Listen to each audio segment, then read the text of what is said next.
Ladies and gentlemen, please welcome to the stage the sinister tales of Dr. Synistra.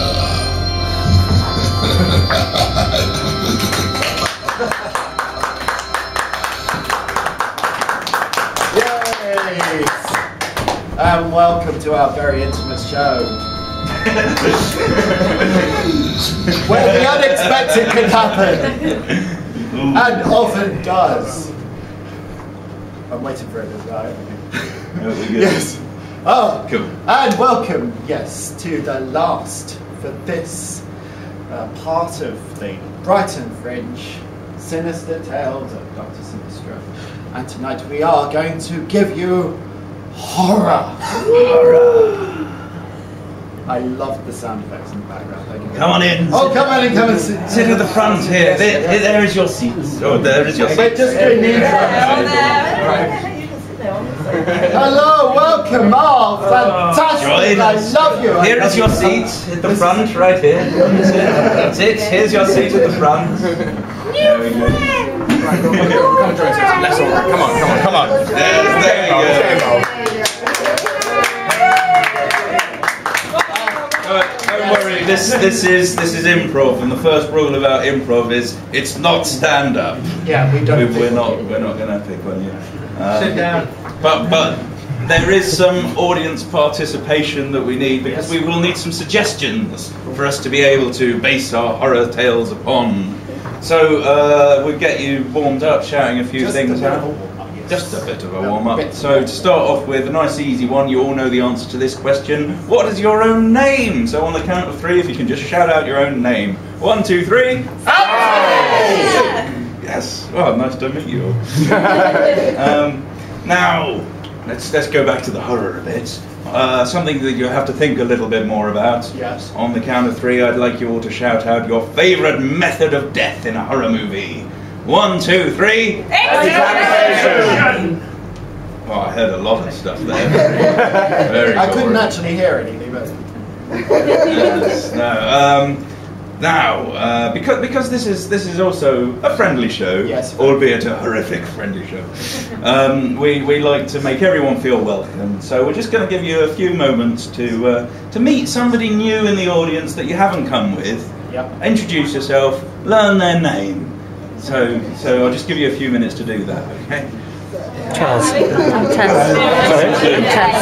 Charles. So are you in Brighton? Are you like living in Brighton sort of thing? Living in London. Whereabouts in London? Fulham. Nice area though. Nice. Do you know the Pelican? I do, yeah. I love that place. I used to go with my music teachers there because I was at London Oratory. Sorry. So my parents are down at Kingston. Oh, I went to university there. Well, I did a master's there. Yeah, do you like it down there? Nah. The original Oceana, God help us all. If we can have the actors back on the stage. Stop being sociable. Stop being sociable. So have you all learnt the name of somebody new? Everybody learnt the name of somebody. Right, so now I'd like you to shout out the name of the person you've just met on the count of 3. 1, 2, 3. Wonderful.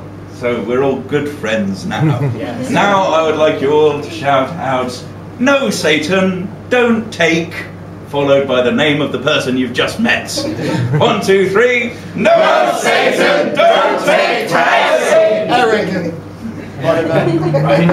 And now we're all protected for the duration of the show. You can thank us later. Which brings me to the main character of this show, Dr. Synistra.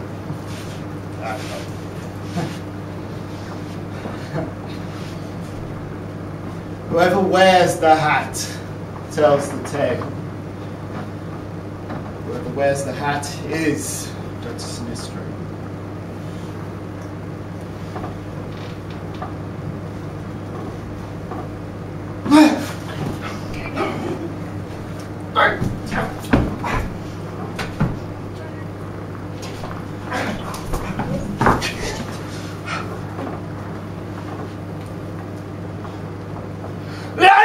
and gentlemen, are you ready for blood? Are you ready for terror? Are you ready for horror? Are you ready for a bit of melodrama? Well, yes. Oh, I love Brighton. There's two things I've learned here.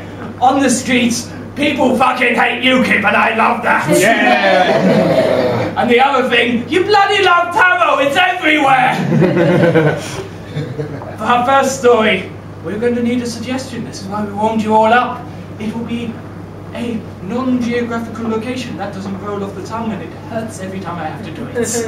But it's placed like a library, like a swimming pool. And this is where the horror is going to really occur. This is where the blood is going to pour. Museum. A museum. Oreo factory. A polling station. What was it like? A polling booth. Polling booth. UKIP HQ. HQ. Oh, too many true horrors happen there. Oh, What's the favourite? I don't know. I'm a Lovecraft fan, so I love museum things. What was it on again? Oreo factory. Oreo factory in the polling booth. Shall we put it to a vote? Who likes a museum? Yeah! Yeah. Just here. Oh, hello, welcome. Don't worry, Mr. Newell, for having me on. Who likes an Oreo museum? That was better. Who likes the Pole Station?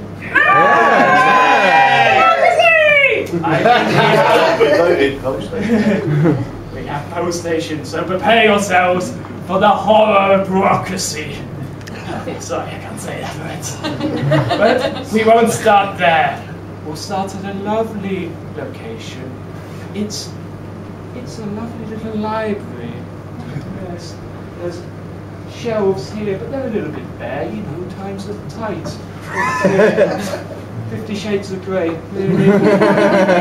Would you really want to use one? I don't quite know what I think people do with books like that. It is quite bare, and we're going to meet the protagonists of our story.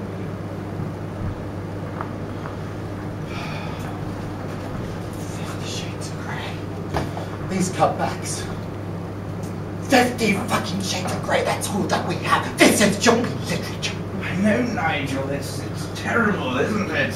I think if only we could get a government that cares. Cares about the books.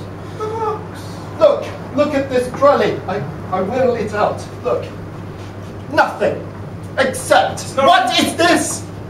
Laid to bare. This is another sex book. Blimey! Have you read this, Nigel? Of course I have not. And he reads out a short passage. And then she took her fingers and placed them into the bathtub where he was slowly caressing his face.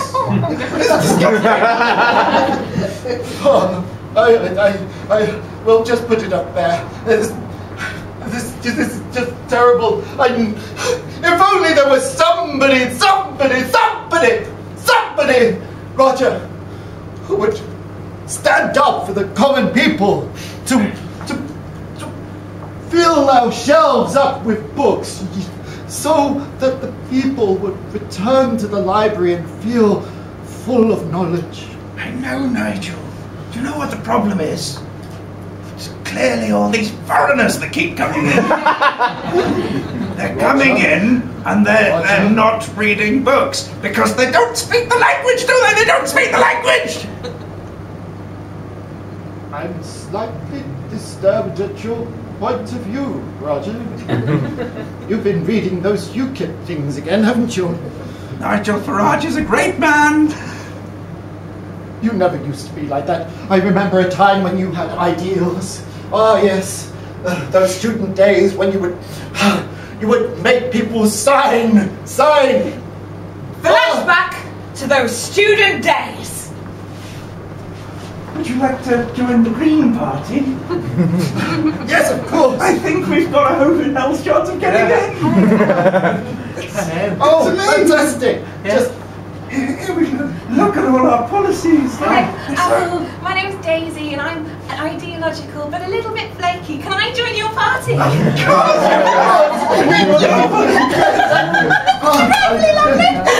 It's so good. The best thing is, because it's such a brilliant ideology. Ideology. Yes, Ideology. ideology. A brilliant ideology. You don't even have to vote. You just have to think and thought. Yes. That's how it works. Seriously, when you say things like that, come to bed with me now. Of course. Cut back to the present. Whatever became of Daisy? Well, it doesn't work, does it? It doesn't work. You can't just get the right party in by thinking good thoughts. You have to actually go out and vote. UKIP. No! I won't do that. No! Whilst there is a socialist bone in my body, I will vote for somebody that will... Oh, somebody's coming into the library. Oh, hello! Our first customer in a week. Hello. I'm looking for a book. A book. We've got two. We've got two. You've got two. And what are they? 50 Shades of Grey. Yes. And the other one. Late to bear. Late to bed. I was rather looking for Mein Kampf by Nigel Farage. I wondered if you might have a copy of that. Oh, well, I do have my own personal copy. Gotcha! It's the pocket edition. Pocket edition. I tell you what, I could use the library's photocopier, and I'd do you a copy. Yeah. Oh! Oh! Society is just going to ruin. There you go. What can I do? And so, broken-hearted at this turn of political events from his friend that used to have ideals, his head is in a quandary. He is vulnerable right now, and he goes walking down the street, through the parks, and he meets someone that will push him. But will it be into the light or into the darkness? Oh, this park is so lovely at moonlight. Spare some change for the homeless. Change for homeless, please. Yes, of course.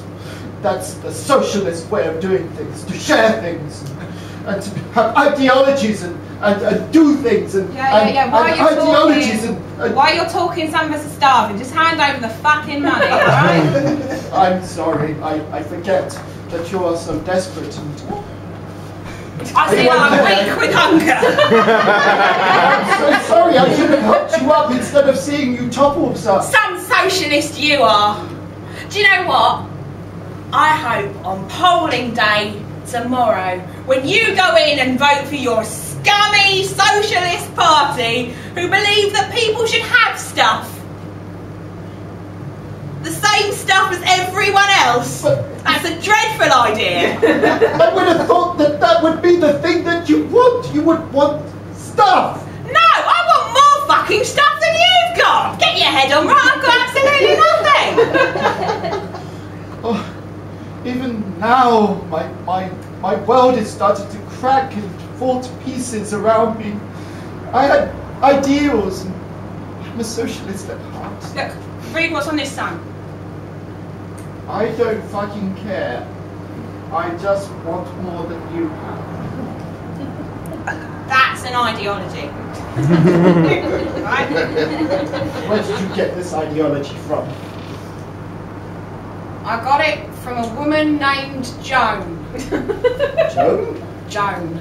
She runs the polling station. She's like a god. You walk in and there's a strong smell of sulphur, followed by some puffs of some sort of acrid smoke. Oh. And then you're in her thrall. She's really an incredible woman, does an awful lot for the homeless. Really? Yeah, absolutely. Then why are you out here? Some of us are designed to be foot soldiers for Joe. Whatever you do, if you value your socialist principles, don't vote. Otherwise, Joe will have you. Fancy a whiskey. And so, we arrive at the polling station. We arrive at that horrid place. Will he vote? Will he meet Joan? Will he find out what she does, for the homeless? Well, let's find out. Hello! Roll to Arctic Z, over that side! That side, I said! Oh, there is a smell of sulphur. Polling station that's forever open, 24 hours a day, even when it's not needed. Democracy is always needed. Democracy? Yeah. You talk of democracy? I do. Have you read my book? Are you Joan? I am Joan. You're very stern looking. I am a stern Joan. The sternest Joan you will ever meet. I never really put them in a competition, to be honest. Jones on a kind of scale of sternness. Oh, your fingers are so gnarled, and those nails are so long and tendrous. I have come to vote. The paper.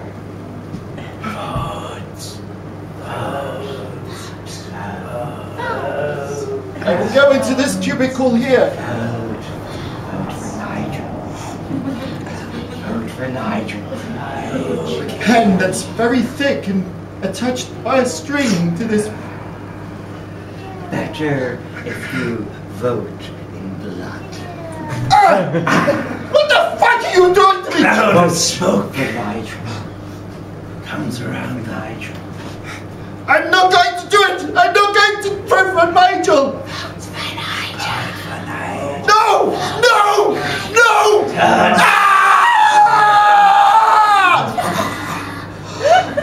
Okay! I'm voting for Nigel!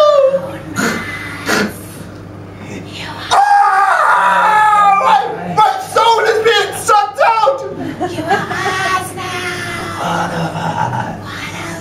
You give the part. Here's your badge. I've got a no harm. I feel all through Archie. And my eyes feel a bit. Everywhere he looks, immigrants. Romanians that make him... Oi! You lot! Get out of here! I'm you. Yeah. You look vaguely vampirish. That means Romanian. Maybe I'm just a socialist. No. We're all coming after you now. Farage is running through my veins. What a terrible fate to vote UKIP. But our story goes back to where it once began, that empty bookshop of filth. And we see what changes have occurred. And look at this one, laid to bed. She put her fingers gingerly at first up his thigh, and then went and touched his balls.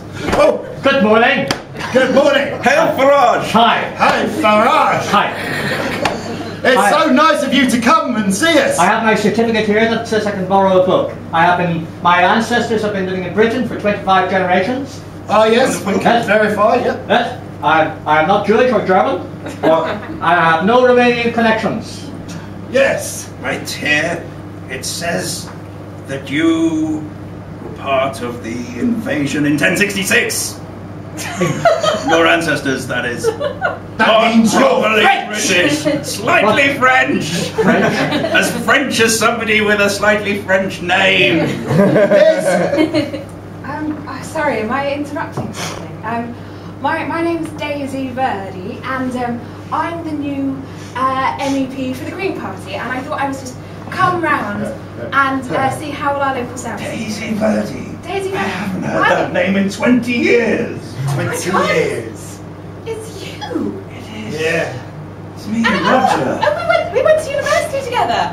See my God, this? This is the Daily Mail. I'm going to roll it, roll it, roll it, roll it. Not Join Roll us. it, roll it, Join roll it. us. Because if you don't, Have the pocket version of Mein Kampf by Nigel Farage. get the Daily Mail!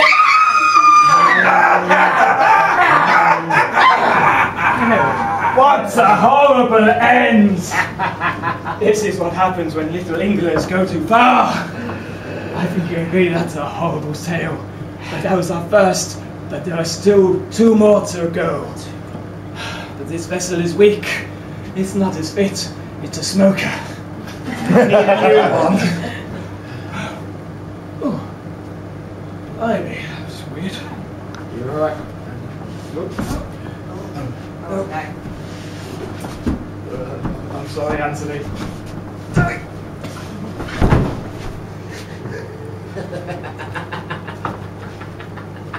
Oh, thank you, I can't see it.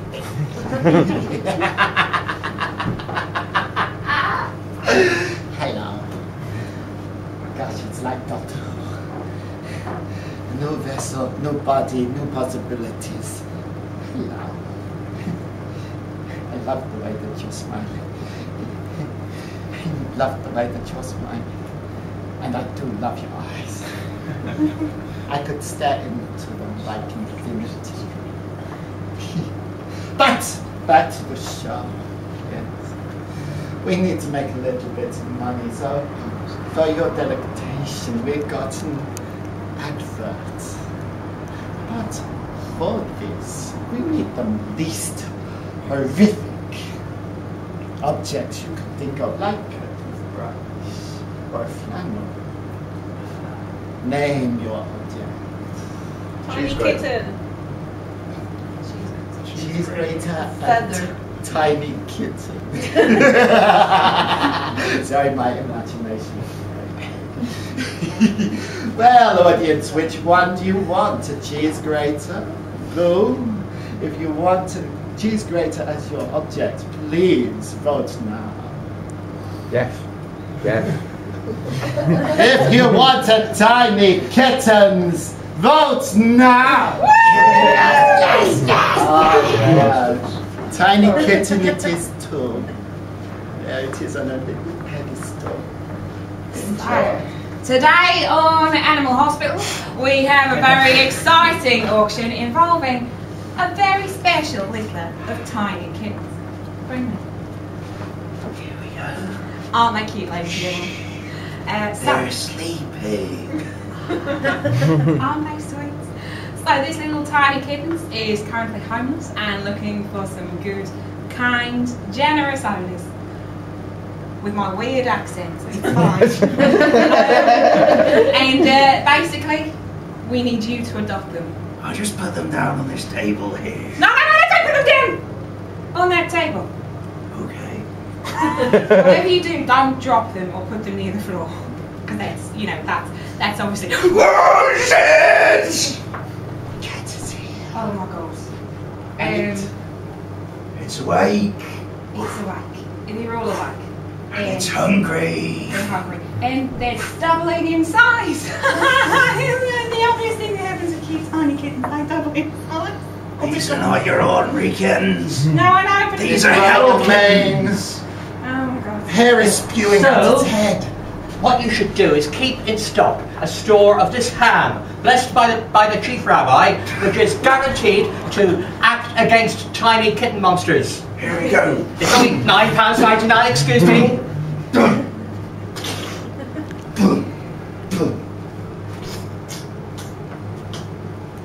It's okay, it's dead. It looks like our tiny kittens are no longer for sale.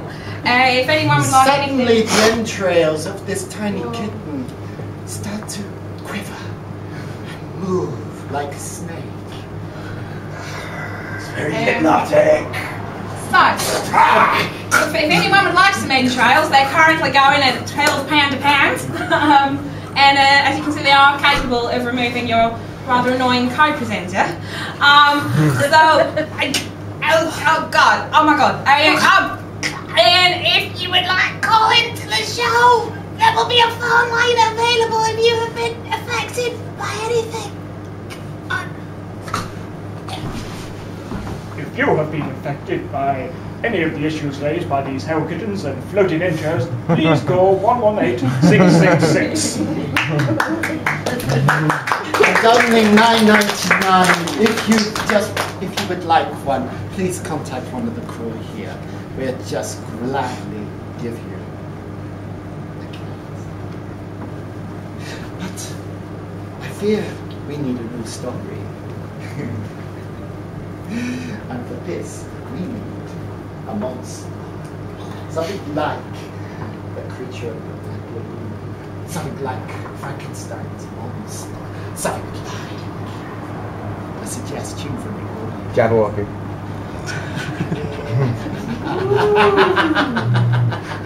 Wow, we have never had one of those. Giant turd. We definitely have not had one of those. So, tonight, maybe it will happen in the same story. We have a Jabberwocky. It was brilliant.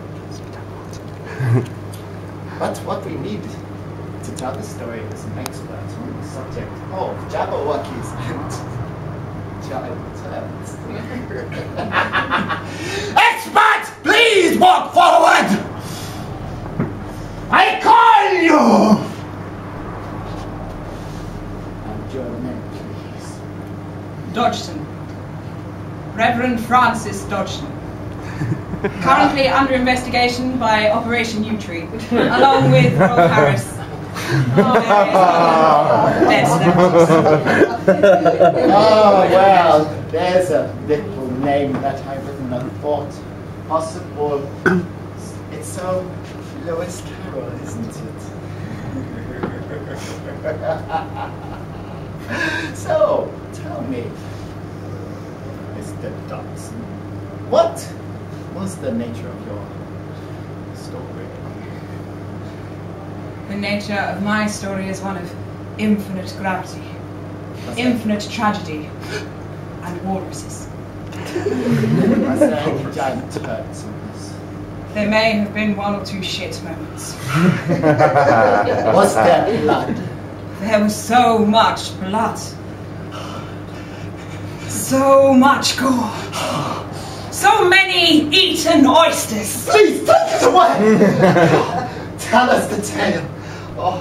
It was brilliant, and I was sitting in my study in Oxford, waiting for my students to attend a lecture, as one did when one was a lecturer, every 7 or 8 months.